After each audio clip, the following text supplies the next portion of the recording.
I should not be making more than public teachers. Yeah. And that's coming from a graphic designer at a university. I think that teachers in a public school system have to go through hell and back. And they are the most dedicated people.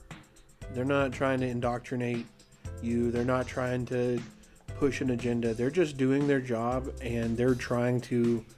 They want what's best for the incoming generation and tomorrow's kids. And so, I think they should be. It should be one of the highest paying jobs that you can have. That's my friend Dalton Vaughn. He's a freelance illustrator and graphic designer for University of Tennessee Libraries. When I was in college, I felt like my art had to be serious, and I felt insecure that I didn't really have like a serious motive behind my art, because I'm not making art to be depressed. I am depressed, and I'm trying to be happy with my art. Yeah, it's the thing that makes us happy. So I make art that makes me happy, and I try to just make other people happy too. That's my friend Rebekah Vaughn.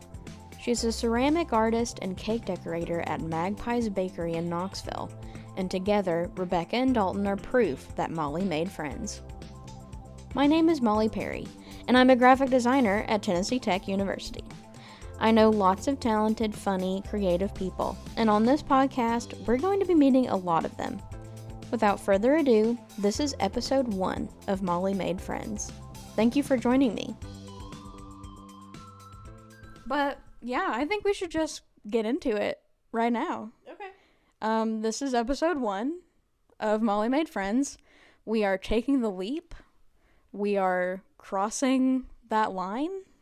The Rubicon has been crossed. Yeah, we're in new territory, guys, and I'm really excited. First things first, though, this is not the initial setup that I had planned, so if this sounds a little lackluster, I'm sorry. The guests will continue to shine, regardless of whether or not we're in a studio or not, but there's no visual component right now. Maybe we'll change that in the future. I don't know. But for now, this is Rebekah and Dalton Vaughn. Rebekah, would you like to introduce yourself? Yes. Hi, my name is Rebekah Vaughn. I am first an artist, second a cake decorator at day, artist at night. Yeah, like Batman. Yeah. And me and Dalton are married, obviously. Here's Dalton. My name is Rebekah's husband. I'm an illustrator. I do like freelance illustration and stuff, and I'm also the graphic designer at the University of Tennessee Libraries. So, yeah, got that college life going on. So, you might hear some passing back and forth. We are working with one mic. You know what? We're making it work. And we're doing great. We're doing great because we're sharing one blanket as well. We're all cozy under one blanket. We're sharing, we're caring. We even managed to have a live studio audience for this. So, put your hands together. Yay! Thank you, Cole, for being here. Cole Heaton, everybody. So Rebekah, you already mentioned that you're married. And to be honest, that's kind of the reason why I wanted to bring you guys on, because you're both creatives and you live together. You know? Mm-hmm. That's got to be kind of crazy. Actually, let's see. Oh, friend of the show and future guest, Cassie Wise, actually asked, can we get a little information about how you guys met? She says that we need the love story ASAP. So, okay. Well, I'll start that off by saying we met a couple years before we ever started dating. We both went to Tennessee Tech, and Dalton was in graphic design, which my roommate was also in graphic design, and they were friends. So we met on Valentine's Day in 2018, I believe. I was in Cookeville, a sad, single, lonely man. I went to, I don't know what I was doing, but I went to Meal Fit, which doesn't exist anymore. Got a salad and went and sat at Poets and posted a really weird and sad picture on my Instagram story. And I was just sitting at Poets in front of an empty chair, and I just put Happy Valentine's Day. And so sad. And it's so sad. Should we cut that? No. So That's what the people need to know. okay, yeah. I mean, real talk. I mean, this is honest. So typically I went to Poets to draw all the time too, and hang with friends. And I'm probably really close to the mic. I'm sorry. It's okay. We're all yeah, we're learning. This is the first step. And so, Emery, Rebecca's roommate, sent me a message which was like, hey, if you're in Cookeville, we're not doing anything. You should come chill out with us. And so I drove over to their apartment, and I went over there, and we were hanging. And then Rebecca came through the door wearing a big baggy, was it yellow or orange hoodie, something? Whatever you had on, you looked cute. And you had really baggy jogging pants on. You were just vibing. You were just chilling out. I was just wearing sweatpants and a hoodie. Yeah, and with you got Zaxby's. you had a huge bag of Zaxby's. Huge. Well, I mean, it's just the decent the best Zaxby's bag. Of Zaxby's. Yeah, and you came back and you were like, Emery was like, "Hi, this is my roommate Rebecca," and I was like, and I was smitten, and we talked for a little bit, and I, being my anxious self, was like, I'm probably bothering her. She's probably not really interested in me, and I'm just kind of, it's like one-sided. When in actuality, she was nervous, and she liked me talking to her. From my point of view, Dalton kept sending me SpongeBob memes, and then he stopped sending me SpongeBob memes. And so I was like, oh, well, I guess he was just being nice. Go to like 2020 when you guys reconnected. So we got back together, and I was like, hey, I'm interested. Do you want to go on a date? And she was like, yeah. And so we went to Fuji, got Japanese food. Where we ate lunch today. And so, yeah, we just kind of kept talking, and we officially started dating on March 15th. Yes, which was like 2 days after the infamous COVID-19 struck the nation. I don't know what you're talking about. Can you elaborate on that? I don't know what that is. You all know. Well, anyway, we reconnected after not talking to each other for a while, and here we are. So we got married. Can I share a memory? Yeah. In those early days, I remember I could tell that you were so excited about this new guy, Dalton. Mm-hmm. But we were unsure because the messages that he was sending you were so like eager and honest and sweet, and we were like, there's got to be something wrong. We were like, there's got to be something weird about this guy, right? But he was just really nice. He was just pretty normal. I mean, he's a little weird, but for the most part, he's very normal. And that's what attracted me. What attracts my wife? Normal to an extent. Yes. Normal to an extent. Now, okay, let's see here. So, you get married, which, by the way, for people that don't know, I actually wrecked my car leaving their wedding rehearsal dinner. It was a wild night. Yeah. I said, wow, some of my best friends are getting married. How can I make this day about me? So yeah, I drove into a ditch. But anyway, I'm fine. They're great. And they're currently living and working in Knoxville, right? Mm-hmm. Who else lives in your apartment with you? Can we talk about these animals? Yeah, we've got quite a few roommates. We've got our dog, Dolly. Who you found at the craft center. Yeah, I actually found her in Cookeville down at the craft center. And she was the sweetest little thing. I just had to keep her. And so we've got Dolly. We've got our cats, Mabel, Salem, and Phoebe. And then we've got plenty of aquatic animals. Hot sauce. Pumpkin spice. Spicy potato soft taco. Ooh, let's have a moment of silence for Spicy Potato Please Soft send Taco. out your prayers for Spicy Potato Soft Taco. He's not doing well right now. Yeah, he's... No. Yeah, we don't know what it is. It kind of looks like swim bladder, but we're not sure. But also, we do have, last but not least, we do have our crawfish, Crawford. We love you, Crawford. Yeah. Shout out Crawford. Shout out to Crawford. And I will say, shout out Salem, because before I met Salem, I had never met a black cat that wasn't like extremely shy. And he's just a very loving young man, and he has a little snaggletooth. He does. And I love him. Yep. So the reason why I brought you on the show, which is about creativity and works of art, is because you are a couple of married creatives. And because of that, you share a workspace as well as a house.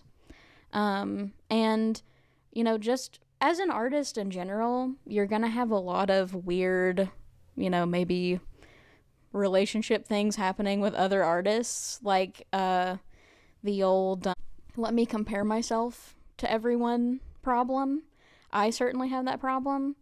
And in fact, I've actually thought about this several times.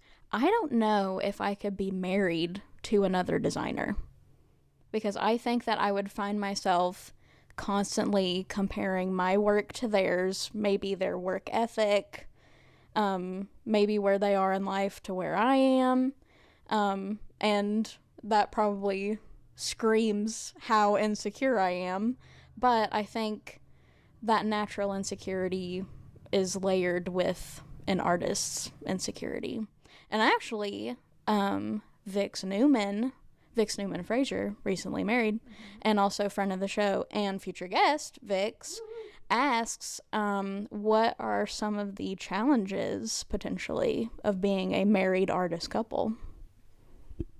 I would say the only challenge is that we're so busy. We both have artist things to do, but we also both have full-time jobs. So there's not a whole lot of time to each, and plus we want to spend quality time with each other. So sometimes we kind of feel guilty about going and spending time on our own projects because we would rather be spending time with each other sometimes. Yeah, because I get this kind of guilty conscience when I'm like wanting to, because I like always have the urge to work on stuff, and I feel weird because like if Rebekah doesn't want to work on anything and I'm just in there, like I feel bad because she's like sitting on the couch just like watching TikToks and going and I'm just like all by herself. And so we try to schedule it to where we're like, okay, this weekend we got X, Y, and Z going on, and then we're gonna allot some time from here to here and work on some stuff. And that way we don't feel bad about being away from one another. But even then we still check in and make sure we got water, we got snacks, we're doing okay. Yeah, there's definitely a lot of scheduling involved. Like, okay, tonight we are both working on our stuff. There is no playing video games. There's no not doing anything. We have to make each other work on things. Right. So you kind of motivate each other. We really do. I mean, There's been a lot of times where neither one of us will want to work on anything for a long time. But lately we've been doing good about making each other work. Like, okay, you need to go work on stuff. I need to go work on stuff. Right. Goodbye. Let's go work. Yeah. As artists, we can frequently get down in the dumps or experience a lot of creative block. I know I do. Have there been moments where you caught each other lacking? You said, hey, time to pick up the slack. Well, I never catch Dalton lacking. He's always working. You can always find him with a sketchbook. The grind never stops for Dalton. Yeah, something's wrong with me. Like I have to be doing something at all times. Like I just, if you have an idea for something, you want to write it down or draw it out or whatever, because it'll get away from you. And I really do just enjoy being able to make stuff, and it's like second nature. Like I feel like it's part of like what I have to do. Like I have to do this. Like if I go a long time without working on something or creating something or making something to post or for me or whatever, then I just get really sad and depressed. And I've always been like that. I just have to be making stuff. So I don't have to make him work, whereas my true passion is being on the couch. So he really has to make me work sometimes. I can identify with that. Yeah. Yeah. I celebrate my God-given right to be curled up and comfy on the couch. Yeah. Especially going into my mid-20s. Yeah. I have become such a homebody, and that's all I want to do, which kind of makes it nice because I can just be at home working on my art stuff too. So I can have the best of both worlds. So, you guys and I, we all vend now. We go around to shows and festivals and we set up tables and sell our wares. How has that experience been for you guys? Because I know that it started with Rebekah and then Dalton got into it. But Yeah, we love it. I've always, since I started ceramics, I've always wanted to really get into vending at festivals and art shows and things. And the first one I did was actually in Oneida, in a very small town, very small little craft fair, and I made about $250, and I loved it. I got addicted to it, like you get this. it's exhilarating. It's exhilarating to have people coming and buying your art. And so now I've been trying to do all of the punk rock flea markets that I can. Yep. And there's a few others coming up. So we really enjoy it, especially now that we're doing it together. Yeah, we we typically set up next to one another, and she's got a cuter, prettier booth than I do. Dalton's is dark and twisted, actually. Yeah, you get to step into my sick and twisted mind with no. I mean hers is just pink and bright, and the sunlight hits it in the right way, and it draws people in. And I just have like 2 tables with some prints and magazines and stickers, which hopefully will be expanding pretty soon. But because like now that I've vended a couple times, and it's like you said, it's kind of trial and error. I'm trying to get into what's good to make, what's not good to make, like what does well, what doesn't do well, and how to approach doing it, but also making stuff that I want to make and not just making things that'll sell. There's definitely there's definitely a demographic that I'm trying to target, versus at the pickle festival coming up will be a very different audience. So it's a lot of fun kind of going with the different themes, but you still want to make things that are your own. The pickle festival I'm kind of obsessed with. It's is it Avery Trace Middle School? Yeah, it's Avery Trace Middle School is putting on a pickle festival. They have a pickle club. I saw some kids at Art Prowl, and I asked them, "What do you guys do in pickle club?" And they said, "Talk about pickles." And I said, "That's my kind of club. Like, For real. that's cool." And That's your bread and butter. yeah. Yeah. Whoa, bread and butter pickles. Paul's over there just. He lost his mind. at that. Our studio audience is going off right now. Yeah. Yeah. That's a good one. The ratings are coming in. That joke landed very well. I actually had a question. Do you ever see you guys collaborating? We have thought about doing a series of ceramics where I make the ceramics and he does the surface design on them, like drawing on them, illustrating, That'd be sick. sgraffito. I'd love to do that. We just haven't done it. It's hard enough to make enough of my own stuff, let alone something for him to draw on. Right. Let's see. Okay, I need that to happen. Okay. Because I greatly enjoy your ceramics. Thank you. And I was wondering how you got into ceramics in the first place. Well, I'll tell you about that. So me more. I had never really considered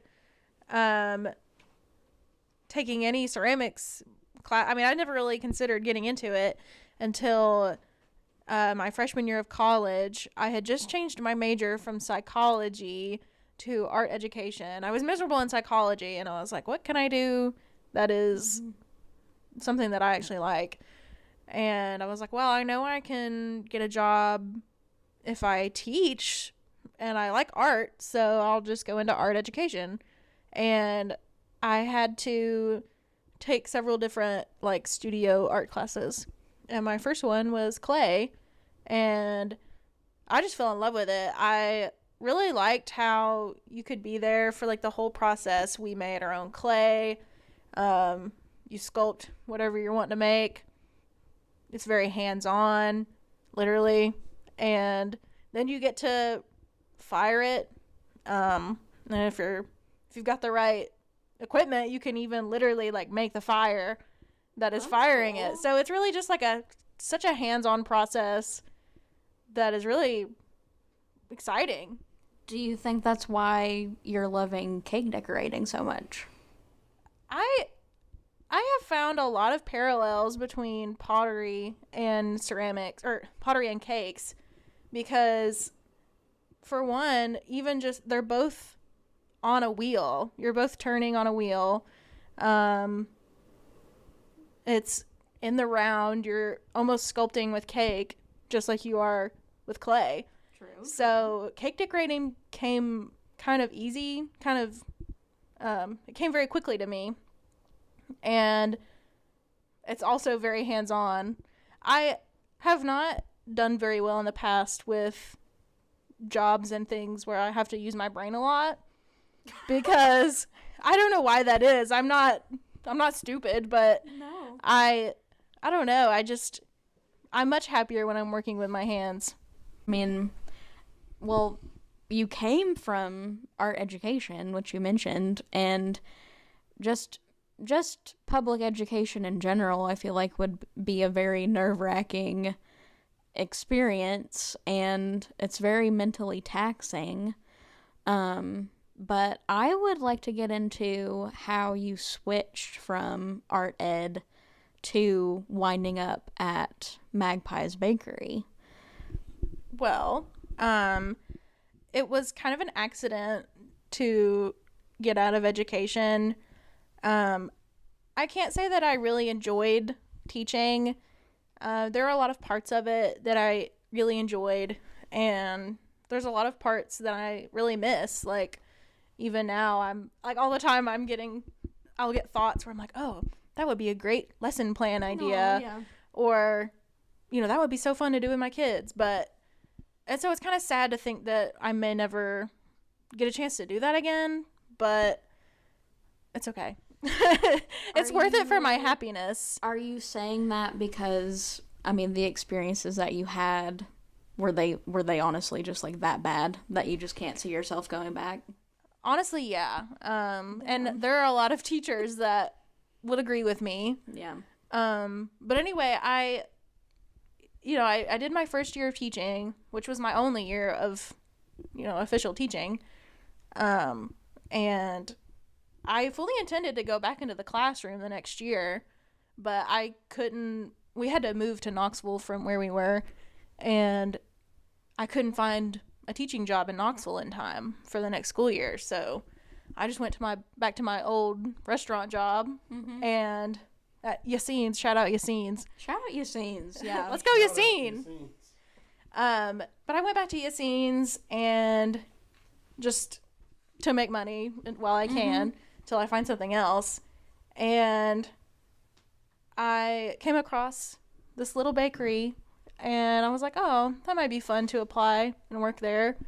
For people who have never been to Magpies in Knoxville, you are missing out, because not only is everything that I've ever had from there, like, absolutely delicious. Fire. Absolutely fire. The store itself is just very, very cute, and you can tell that everyone who works there genuinely likes being there. And it just seems like a very happy, chill environment. And also they have these little magpie statuette things on their sign, and it's very cool. It's very cute, and it's women owned, women run. Yeah. We have like 1.5 men that work there. And Men. Sorry. everyone else is a woman. Girls. Who run the So store? it's a really fun place to work. And I have just really worked well there, and I really enjoy my coworkers. So I just don't see myself leaving anytime soon. Like, I'm not opposed to going back to teaching in the right circumstances, but I'm just too happy where I'm at to leave. Yeah, and that's a good problem to have.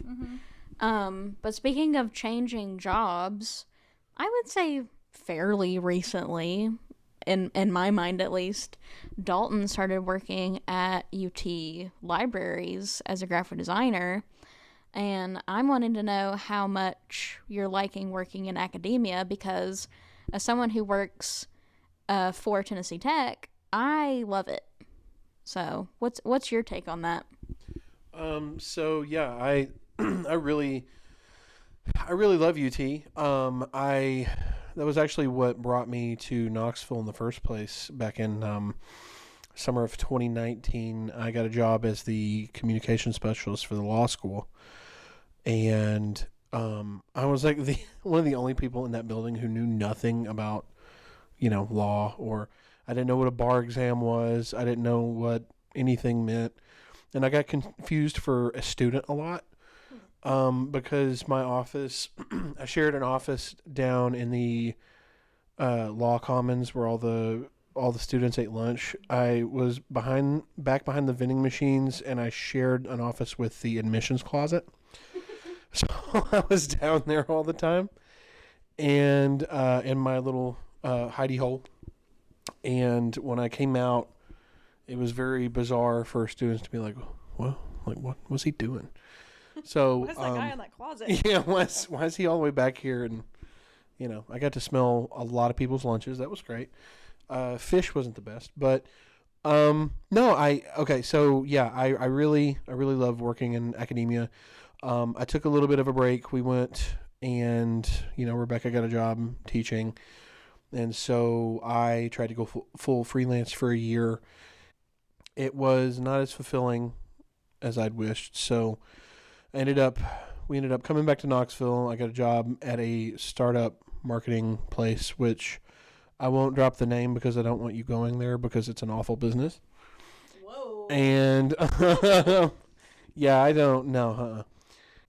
I feel like that was kind of where you figured out that you did not want to be in a corporate setting. Actually, the job after was, because I work in marketing and communications now. I didn't like where it was just about the money and just about selling a product or whatever, and like you would create work and you wouldn't get to see the benefit of it. You wouldn't get to really appreciate it serving a purpose. And so I worked at this place for a little bit, didn't work out, went to a software like property software management company, and worked there for a little over half a year, and it was super corporate, and it just was not for me. I was like, I'm gonna go and give UT another shot again, because I might re-enter academia and it work out for me, because I applied to be the graphic designer for the libraries at UT, and it's awesome. I love my job. I love the people that I work with. My boss is great. There's a Starbucks on the second floor, which I frequent all the time. And it's just like walking distance from, the Strip where you can get lunch. And I don't know, like I feel like everybody that works at a university is on the same page. Like everybody kind of knows what's going on, and you're making work for a larger purpose. Like and that was kind of what I told them in my interview. I was like, I want to be making something that serves a purpose. It's actually serving something for a greater good, because like when you're working for like a corporate place, you're making work that is like very fast turnaround, not very... A lot of PowerPoints. A lot of PowerPoints, yeah. It's Or decks, as they're calling them now. yeah, presentation decks, and and that was honestly like my last job. That was a lot of what I was doing at first was, fixing up PowerPoints, and I hadn't used PowerPoint since high school, so I didn't know. It was kind of like a learning curve again because they had changed it a bunch since then. All that to say, I really enjoy academia. I get to see the fruits of your labor. The fruits of my labor, comrade, and yeah, I enjoy it a lot because when you work a corporate job, and again, not to knock the corporate lifestyle, but you make stuff and you don't really get to see what it's used for. You get to see students engage with what you're making and inform students about different things, and I don't know, it's a lot more chill of an environment. It's a lot more relaxing of an environment, and they support. They care more about what they're doing. Yeah, and they like when you pitch new ideas too, and you want to make things look good and go down different avenues and get experimental. They want to tread different waters. I don't know how to word it, but also something to note is that most of the employees in a corporate setting, I feel like, are men, and a lot of the employees in academic settings are female. So I feel like it's dude, just women are so awesome. Can we sidebar for a sec? It's just so nice working with women. They work way better. Yeah, and people ask me all the time. They're like, because right now I work in an office with 4 other women, and they're like, how do you? The happiest office in the yeah, world. like it's so super chill, and like people are like, how do you feel working in an office with only women? I'm like, it's cool to have a guy around, but honestly, it's great. And that's kind of how being an artist is. Like being, when you're an art major, that's a huge majority of, of the art field is women. And so you have to get adjusted to that. And that's totally fine. It honestly, you get to learn new. It's actually okay. It's actually okay for women to have jobs. Women can be artists too. Yeah, they can do anything a man can do. No, Okay. See, no, what I'm saying is. That is the introduction clip. Yeah, I can. Yeah. No, Women are cool, I guess. Yeah, women are cool. I'm just saying, like as a guy, you have to kind of get used to, how you. Being the only man in the room. Yeah. Speaking of women in the workplace, I know that earlier you mentioned maybe talk a little bit about the treatment of young women teachers in public schools. Is there anything in particular that you wanted to share? Because, as someone who used to be in secondary education myself, I do have stories, but... Yeah, that is another thing that I do not miss about teaching is the treatment of young female teachers by male students. Like, yeah. I don't know what it is. My students, for one thing, like, I know that I don't expect them to respect me right off the bat. And I know that that's kind of something that a lot of teachers expect, but I do not expect that. I know I need to earn their trust. However, a lot of the male students in high school and middle school do not have any respect at all, especially towards young women. And it was honestly a really horrible part about my job. Like, I worked with a lot of large male students who were taller than me, and that made me uncomfortable. Like, I had one kid who wasn't even in my class. He would all the time come up and be all over me and say, "Oh, are you married? Will you marry me?" Like, just being gross. And there's only so much you can do about it. Like, a lot of administration is not going to do a whole lot about that. They may tell them to stop. But this is a student who is very well liked.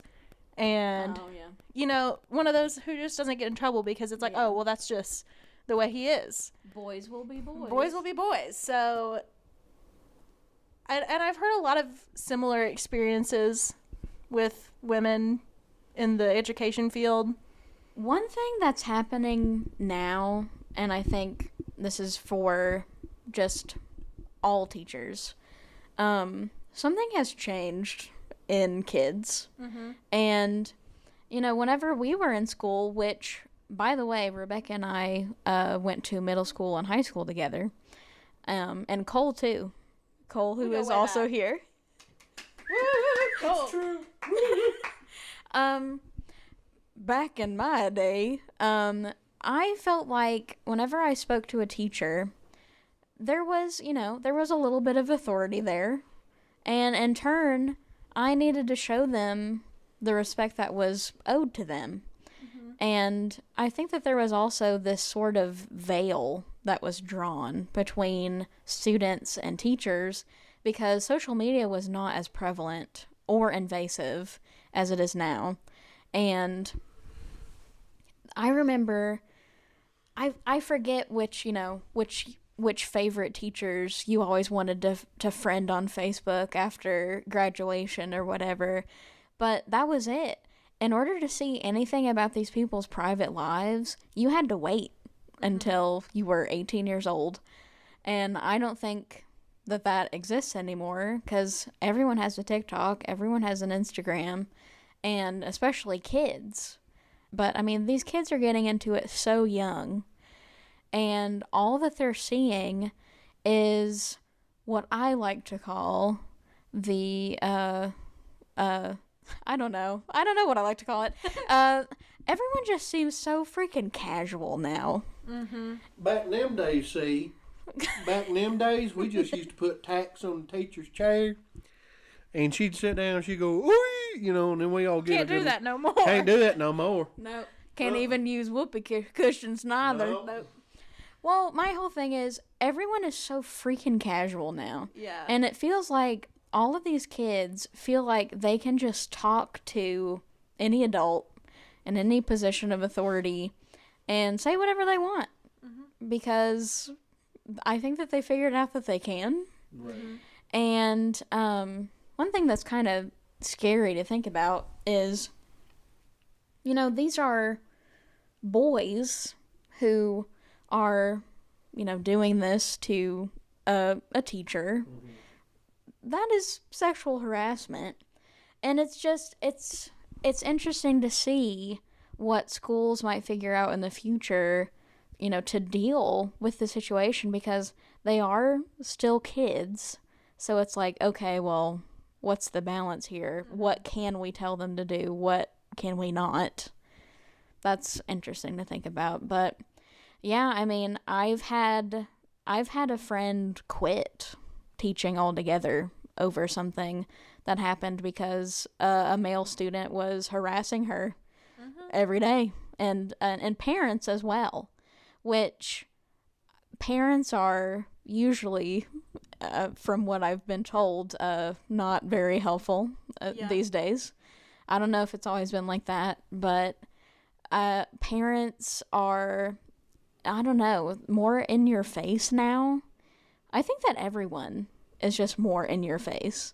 It seems like everyone has reached a point where instead of thinking about something calmly or rationally, we are jumping at the speed of light to draw that conclusion. Yes.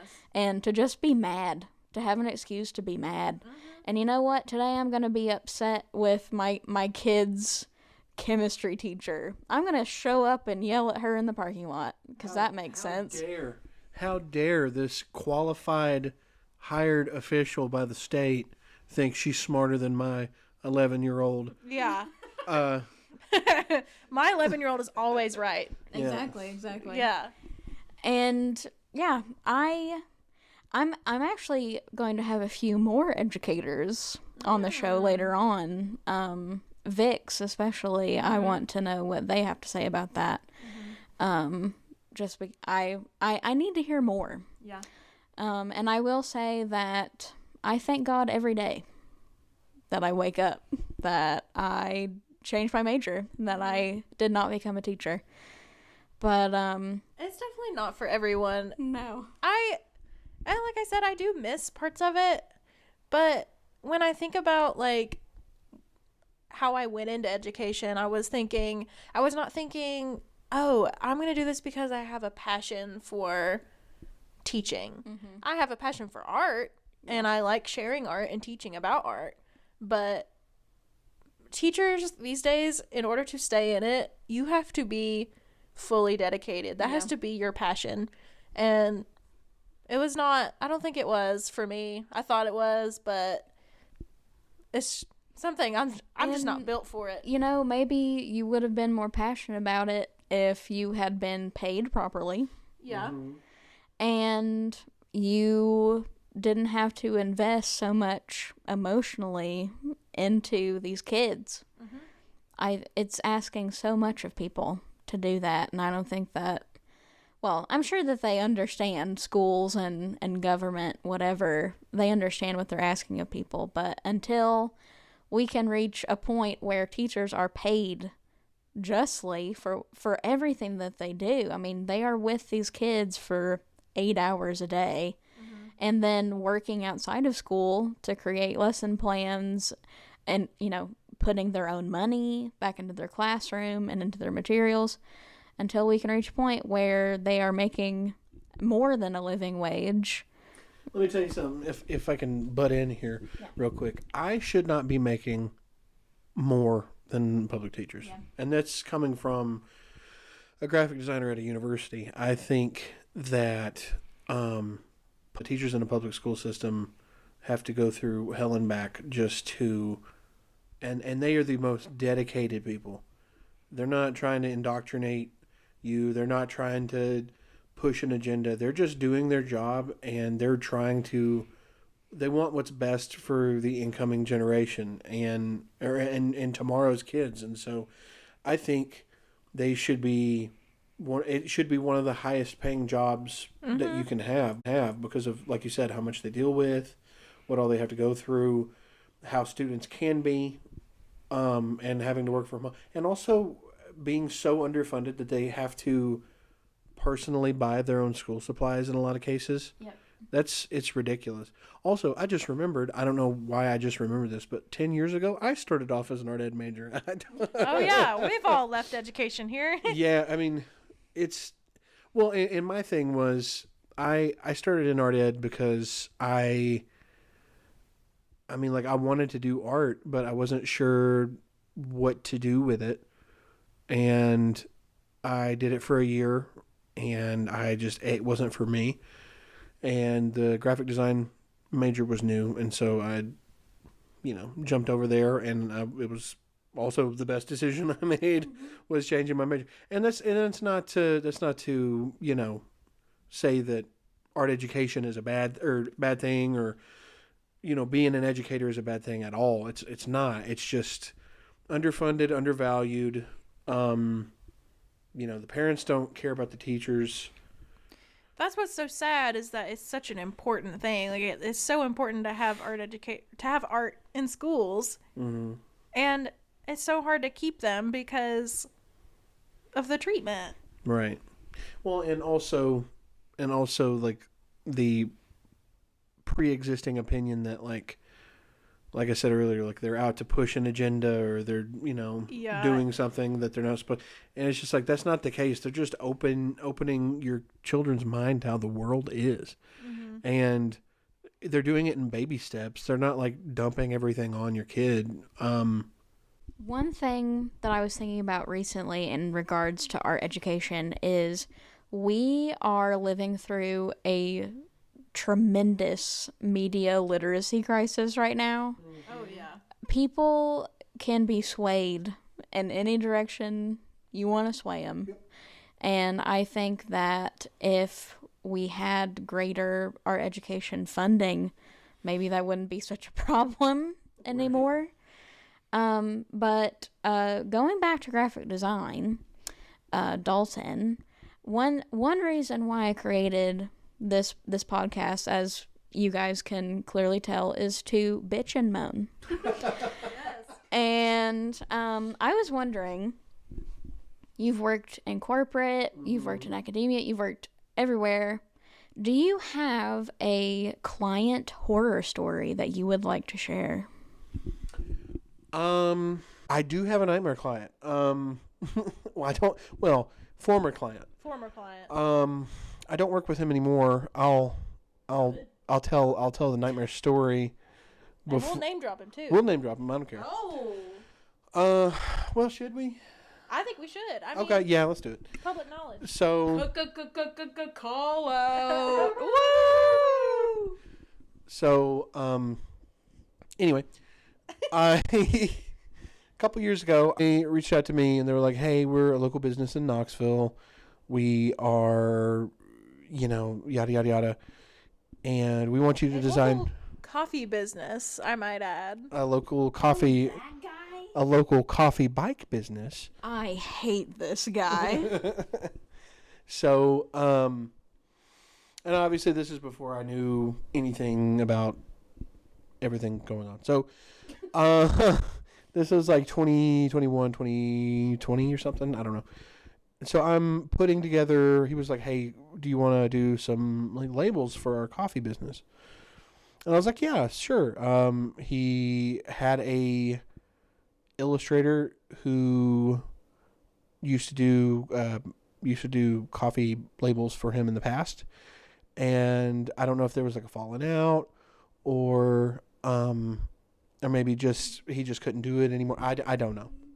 Do what? Oh, and so yeah, I started doing a lot of work for him, and it was totally fine. So a couple years ago, I get a flurry, if you will, a slew of DMs in my Instagram saying, what the hell happened? What is going on? You messed it up. You messed this up. You ruined it. You ruined our coffee. And he's just going full Crazy just berserker mode. And what's funny is that he went full berserker mode and resolved it by the time I had looked at all these messages. And so I was like, "What is going on, dude?" He embarrassed himself in your he DMs. He was like, "I'm sorry that I went hard on you," but what had happened was I had sent him, I was sending him updates on stuff and different versions, and he printed the wrong version. And I was like, "I don't know how you did that." And I looked through all my files, and I deleted the previous versions. I only had the final versions. And I was like, this is not on my end. And so he figured out what happened. He was like, "I'm sorry, I lost my temper." And for a while, I was just like, I don't know if I want to work with this guy anymore, because I get something about him. It's just just off. strange. So he he blows a stack, and then I'm like, I don't know if I want to work with this guy anymore. And so I think a year or so goes by. He reached out to me, and he had a new printer, he had a new whole situation going. I was like, cool. And so I got something done for him, and got paid. And about a month later, I find out that he's a pedophile. Yes. He is a known groomer and apparently pedophile, and there are receipts. There are weird We have seen the screenshots. text messages. Yeah, it's very damning evidence, and I immediately went to my website and wiped every single trace of that company off of my website. I didn't want that name anywhere on my portfolio, because when I found that out, I was like, I don't want my name. I was terrified. I'm like, my name is tied to this guy. I don't want anything with my name on it related to this guy ever at all. I don't want people thinking that I knew about, and this was me being paranoid and anxious, but like, I was like, I don't want people to think that I knew and kept it under the rug, or like, I had no idea. He has the secret. Yeah, I know. This guy's friends with a pedophile. Yeah. So all that to say, don't ever drink any pedal Java coffee. Don't ever drink any Pedo Java. Pedo Java. Don't drink any Sweetness. Was it Sweetness Co? Sweetness Coffee Co. in Chattanooga Yeah. is also him. I think now he has a warrant out for his arrest. So I don't know if Dang. I don't know if that's true. it is true. Okay. So do not. What's his name? We're name dropping. I mean, he's a pedophile. Andrew Morozkowski. Morozkowski. Do not buy his coffee. I don't want to get sued for defamation, but also. Well, he doesn't have a company, and he's getting arrested. Well, so. Fair. Don't diddle kids. How about that? Yeah. Yeah. Any other questions from the onlookers? Yeah, does Cole have a question? Cole, let's turn to our studio audience. Da-da-da-da-da. Unplanned segment featuring the other guy. I've been here the whole time. If I were to ask a question to these two talented people, I would ask, what's your relationship with like art as a form of like inspiration? I think that's one of the things I find most interesting about knowing a lot of artists is they all are inspired by different things and have a different relationship with inspiration. Like with some people it's almost like a gratitude kind of thing, or it's more for themselves. So what's something that inspires you and in what way? Wow, great question. That's a great question, Cole. That's very insightful. I'm excited to give you an answer. Oh yeah, we were actually talking earlier about how my art kind of panders to a very specific audience, specifically the people that I hang out with. Yeah. And it's mostly people my age, people like me who like my art.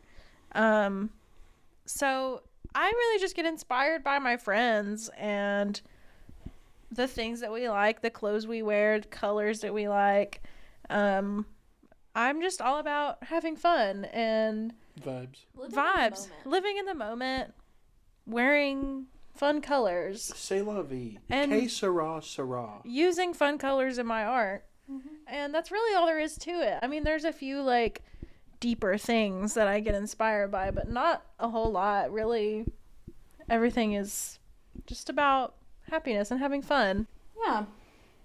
And to that point, I agree with Rebekah wholeheartedly, because genuinely the reason why I wanted to start this podcast in the first place is because I love my friends, and they're very inspiring people, and they're very funny, and they're very clever, and I just like having them around. And I love being able to share my friends with other people.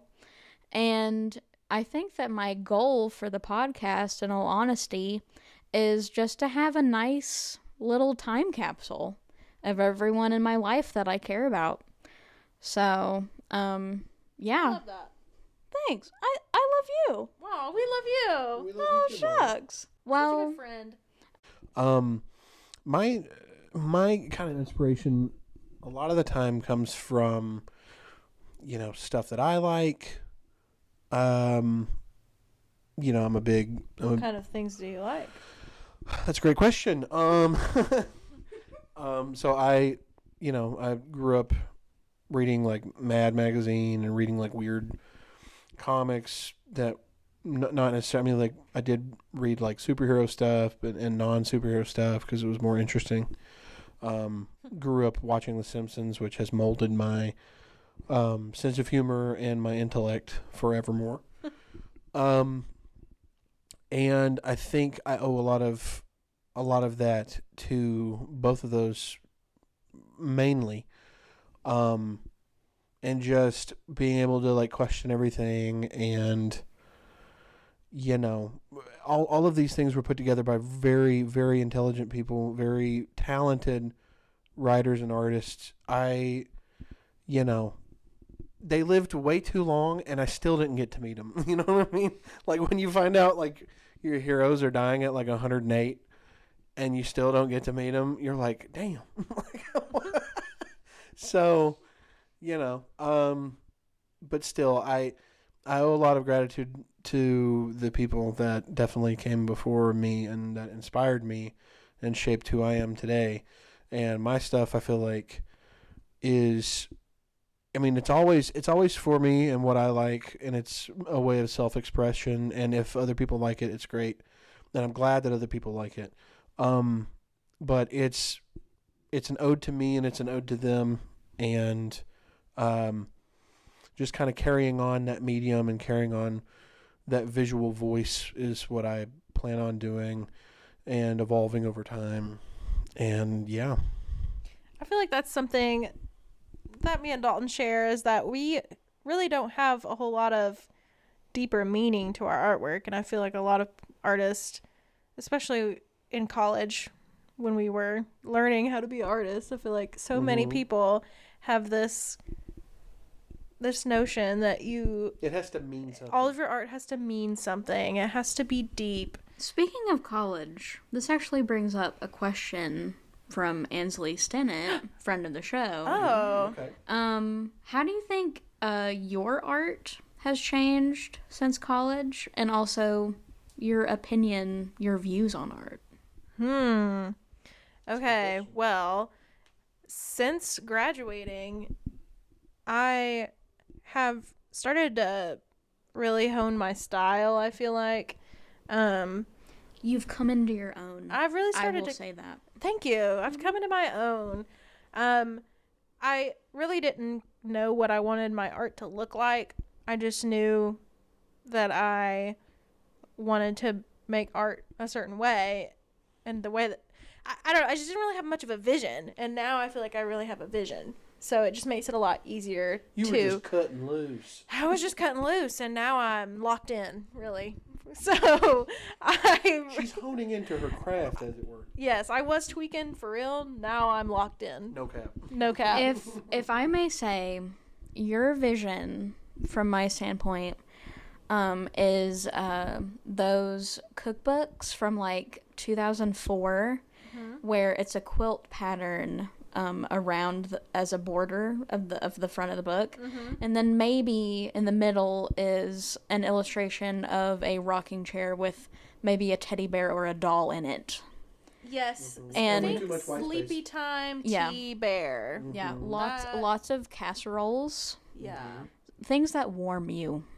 Yeah, that's what I want to do with my art, is warm people. Yeah, and you do. You warm me.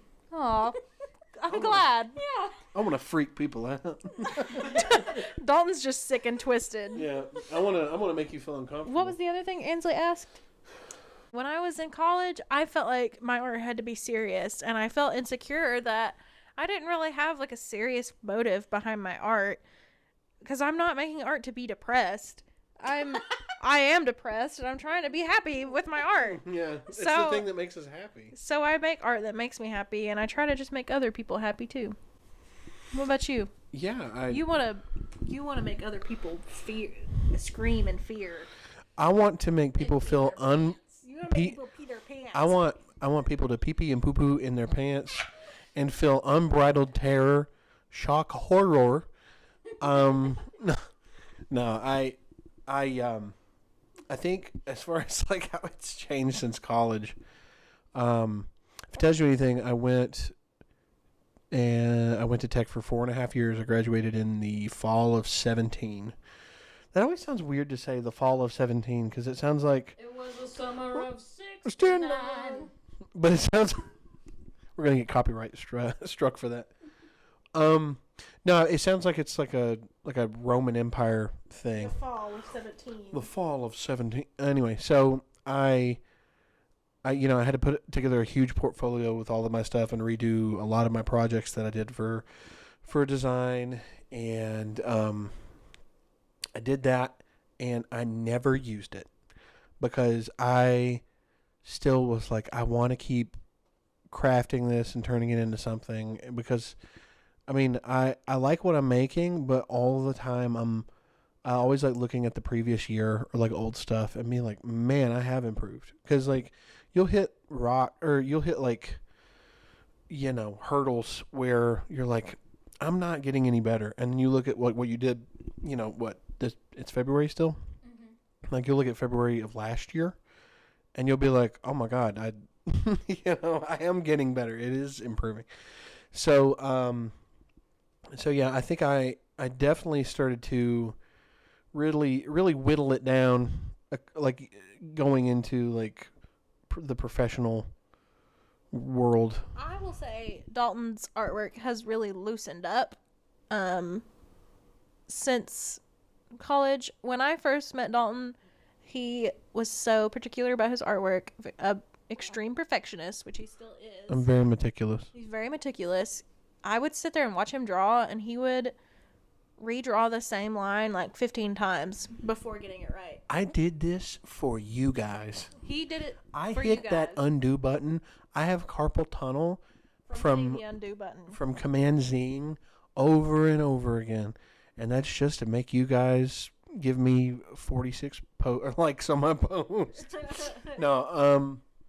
No, I was very meticulous, and I think I'm trying to get out of that and just get looser.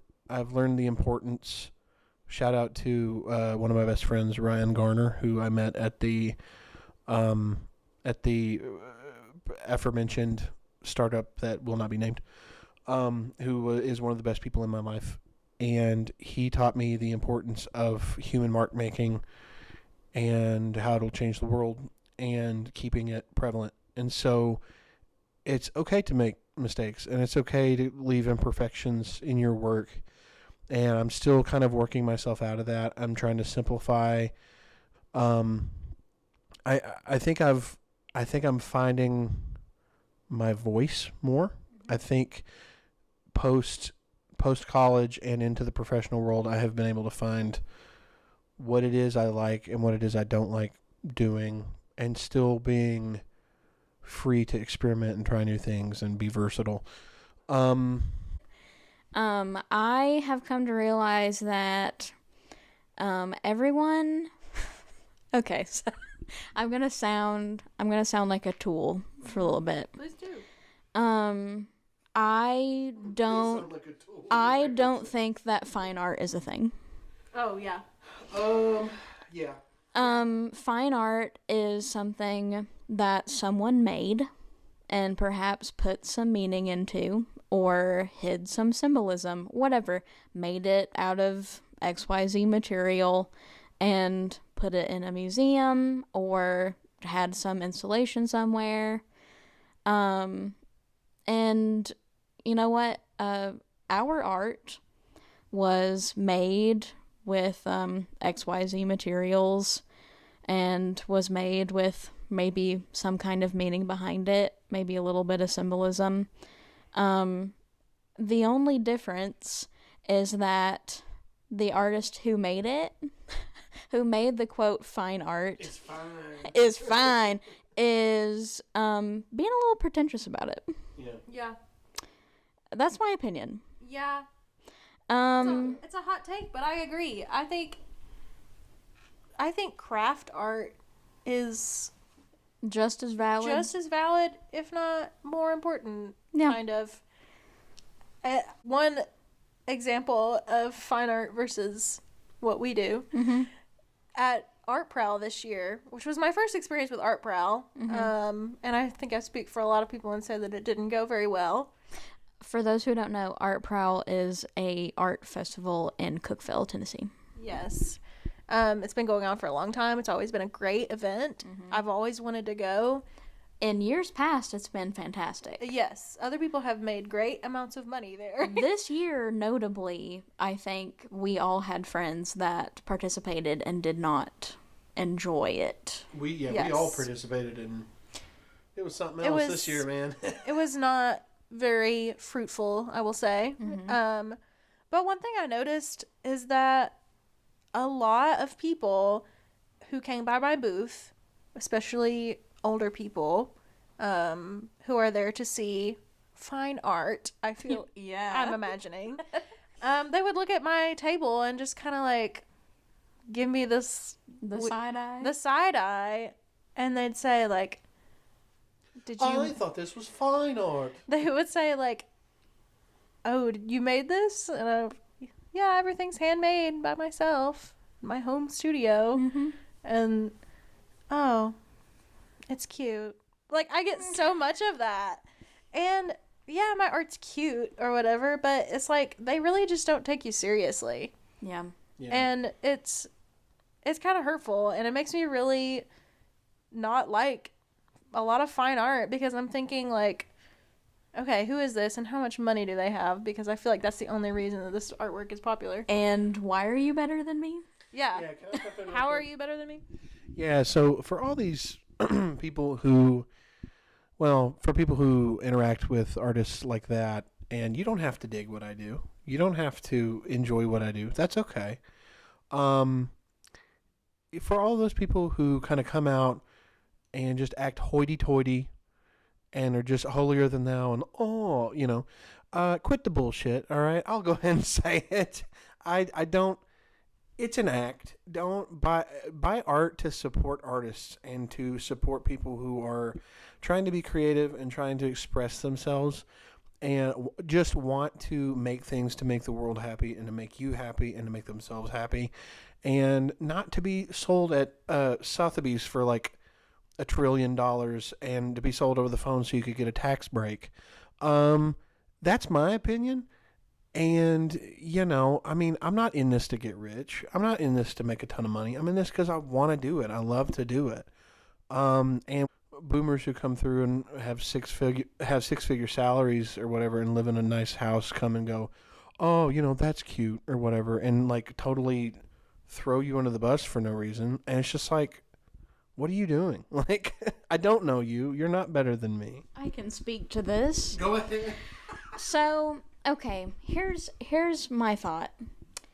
For all of these artists who create something and immediately price out anyone from a certain, income bracket from buying the art or participating in the space where the art is being displayed, that is no longer art.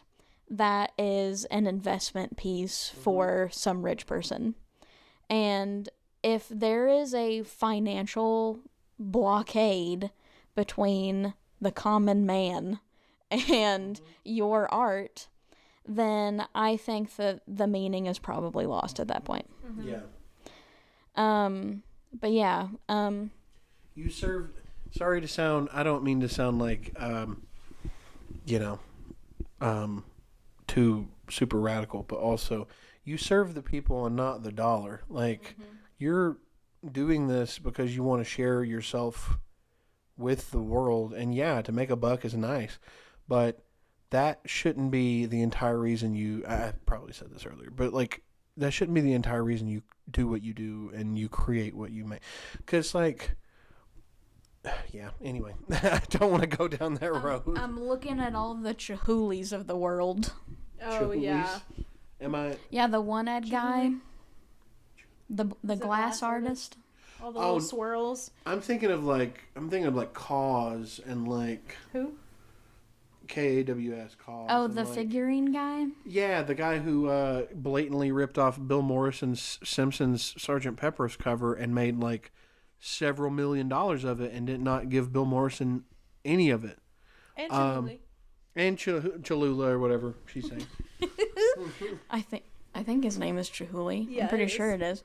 But yeah, basically he's the guy who makes these giant, like, blown glass sculptures that you see at, some resort in Cancun or Las Vegas or something. Oh yeah. And that kind of it's stuff. it's assembled in front of an audience. It's like, okay, now seating group 2 today as Yeah. to watch Chihuly conduct his artist. He can no longer make his own work because he only has one eye or whatever. So other people I are see making people with it. no arms drive with their feet. Come on, bro. Like, Come on, Chihuly. Who's the other guy who does the, like, balloon dogs?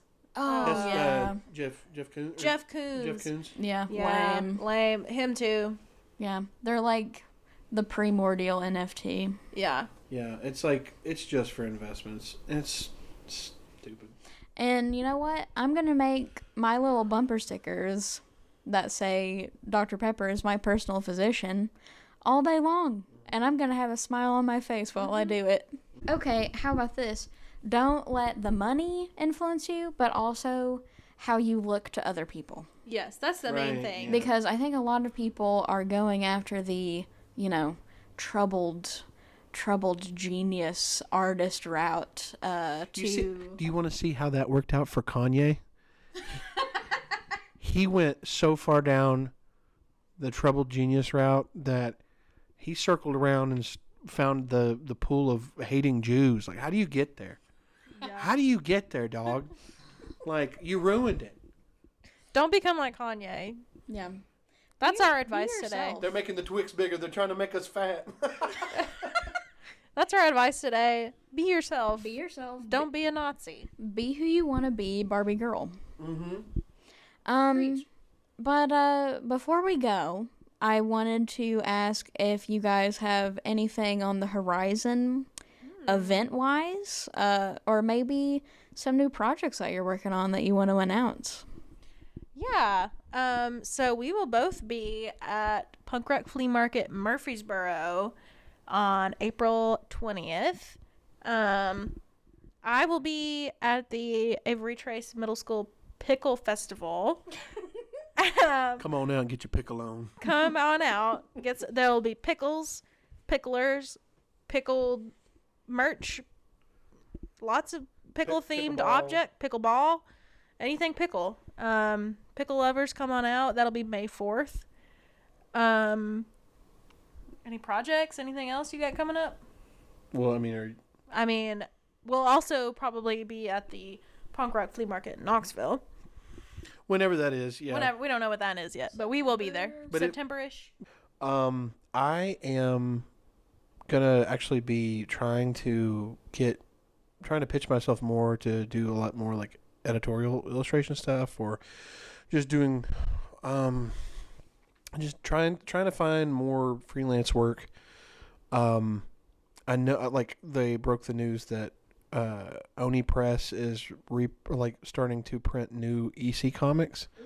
So they've got 2 new kind of Tales from the Crypt-esque things that I've been trying to find somebody to get a hold of and be like, I really like this. Can I contribute?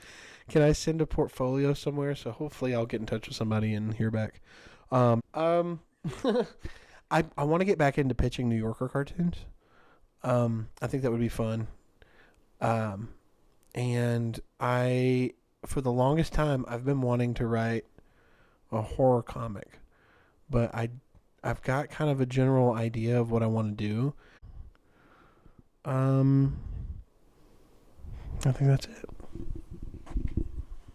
Well, thank you guys so much for coming all the way to Cook Vegas to see me and sit in my living room and share a blanket with me and Anytime. and do a podcast episode. And stare a hole right through coal, baby.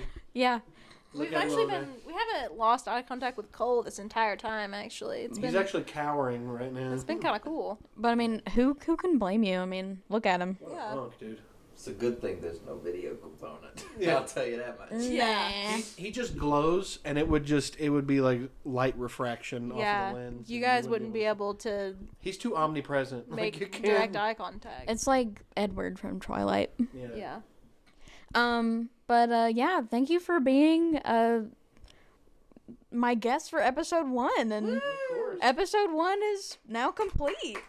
Yay! Thank you so much. Thank you And- for having us on. And if I could make one more note, if you could just edit out all of those off-color comments that Rebekah said, that would be great. Anything that's going to get Dalton canceled, just edit that out. if you Yeah, don't because I mind. don't need that. Okay. Yeah. I can definitely do that. Well, peace. Peace Deuces. out. We did it!